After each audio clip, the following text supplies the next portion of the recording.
I'm pretty certain someday AI will make a better video than this, but for now, AI? We were staying at the Citadines Marina hotel in Halong Bay, so we decided to bike around the neighborhood. You know what I noticed? Most men wander about with their shirts off. Well, it's really hot and humid, so why not? If you feel really confident, you can take your shirt off right after you exit the airport and never have to wear it again for the entire duration of your stay. If you have a six-pack, I'm guessing no one's really going to complain. If you don't, put that shirt back on.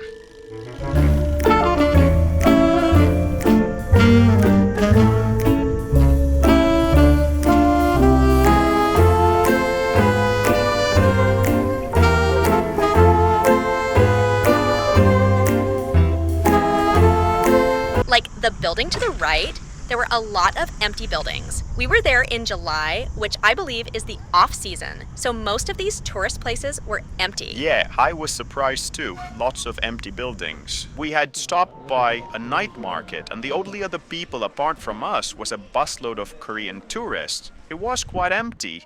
Gone are those days when a Westerner was the most sought-after client. It's all about new money Koreans now. Pretty much everyone at the night market spoke Korean. I have to say though, Vietnamese are a very friendly bunch of people. Not a lot of them speak English, but they are eager to help. I don't remember what, but we were looking to buy something specific at the shop, and I couldn't speak any Vietnamese, obviously, and the shopkeeper didn't speak any English or Korean, so we used Google Translate. He didn't have what we were looking for at the shop, so he offered to get it from elsewhere and bring it to our hotel. We eventually ended up buying something else instead, but if you can put on a smile, the locals were always more than happy to help.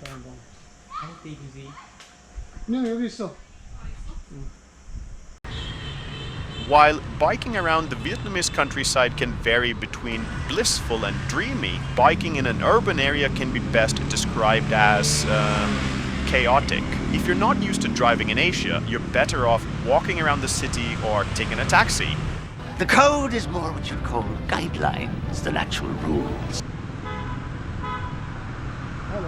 The traffic rules stipulate that you drive on the right-hand side of the road. But exceptions can be made if you feel like it. You don't stop at a traffic light unless absolutely necessary. And whoever arrives first at an intersection has the right of way.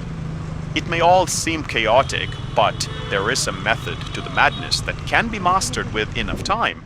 So if you are visiting for a short term, you're better off not driving and staying alive.